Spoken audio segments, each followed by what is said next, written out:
بسم اللہ الرحمن الرحیم۔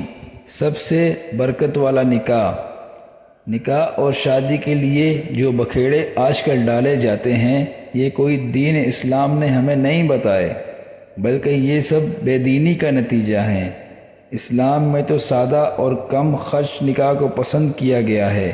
نبی کریم صلی اللہ علیہ وآلہ وسلم نے ارشاد فرمایا، سب سے برکت والا نکاح وہ ہے جس میں خرچ کم ہو، یعنی جس نکاح میں جتنا تکلف کم ہوگا، آسانی کے ساتھ ہوگا، اخراجات کم سے کم ہوں گے، وہ اتنا زیادہ برکت والا نکاح ہوگا۔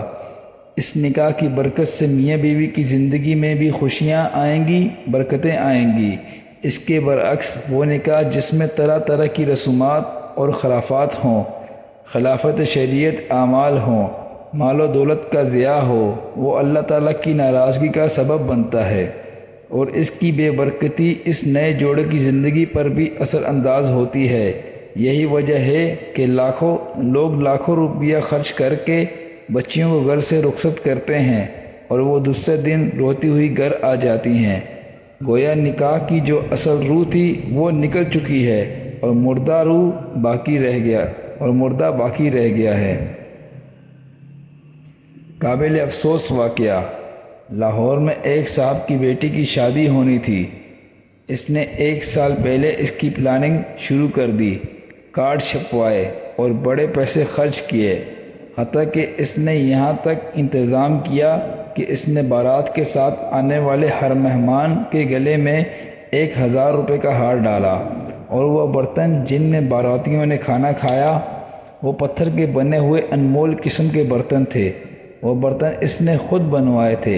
ان برتنوں پر اس نے شادی کی یادگار بھی لکھوائی تھی۔ ہر باراتی کو اجازت تھی کہ وہ اپنے استعمال میں آنے والے برتن یادگار کے طور پر لے جا سکتا ہے۔ ادھر لڑکے والوں نے بھی کیا خوب انتظام کیا کہ چڑیا گھر سے کرائے پر ہاتھی لے آئے۔ دولہا میاں اس ہاتھی پر بیٹھ کر سسرال پہنچا جیسے جنگ کرنے چلا ہو۔ اس کے علاوہ وہ بھی انہوں نے پیسہ پانی کی طرح بہایا۔ جب رخصتی ہو گئی اور مرد گھر واپس آئے تو عورتوں نے لڑکی کے والد سے پوچھا کہ حق مہر کتنا مقرر کیا ہے۔ اس وقت ان کو خیال آیا کہ ہم نے تو نکاح پڑھا ہی نہیں ہے۔ تب انہوں نے باراتیوں کی طرف پیغام بھجوایا کہ بارات کو یہیں راستے میں ہی روک لیا جائے، تاکہ لڑکی کا نکاح کرنے کے بعد اس نئے گھر میں داخل کیا جائے۔ اندازہ کیجئے کہ اتنے پیسے خرچ کیے اور اتنے عرصے سے پلاننگ کی، ہر چیز کا تو خیال رکھا، لیکن اللہ کے حکم کا خیال نہ رکھا۔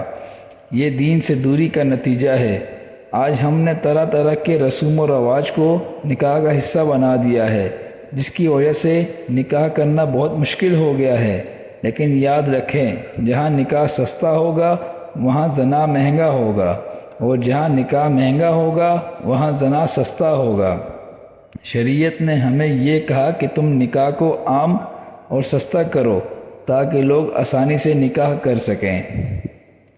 نکاح ایسے بھی ہوتا ہے۔ صحابہ کرام کے دور میں تو نکاح کا یہ حال تھا کہ ایک صحابی رضی اللہ تعالی عنہ کسی گھر میں نکاح کرنا چاہتے تھے۔ انہوں نے اپنے ایک دوست سے کہا کہ اس گھر والے آپ کے واقف ہیں، لہٰذا آپ میرا پیغام پہنچا دیں۔ انہوں نے کہا بہت اچھا۔ انہوں نے جب ان کے گھر میں جا کر ان کا پیغام پہنچایا تو انہوں نے بات سن کر کہا کہ ان سے نکاح کرنے کو تو ہمارا دل نہیں چاہتا، البتہ اگر آپ نکاح کرنا چاہتے ہیں تو آپ سے کر دیتے ہیں۔ وہ کہنے لگے کہ اچھا، پھر مجھ سے ہی کر دیں۔ گھر کے مرد وہیں موجود تھے، چنانچہ ان میں سے کچھ گواہ بن گئے اور وہیں ان کا نکاح کر دیا گیا۔ جب وہ باہر نکلے تو اپنے دوست سے معذرت کرنے لگے کہ معاف کرنا، میں تو آپ کے نکاح کا پیغام لے کر گیا تھا، وہ انہوں نے قبول نہ کیا اور مجھے کہا کہ اگر آپ نکاح کرنا چاہتے ہیں تو ہم آپ سے نکاح کر دیتے ہیں۔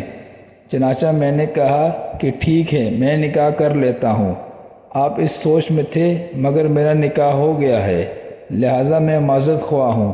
وہ جواب میں ان سے معذرت کرنے لگا کہ مجھے معاف کر دینا کہ اس نے آپ کی بیوی بننا تھا اور میں اپنے لیے کوششیں کرتا رہا۔ سبحان اللہ، دوستی بھی قائم رہی اور نکاح بھی ہو گیا۔ اگلی ویڈیو تک کے لیے اجازت دیجیے۔ اللہ حافظ۔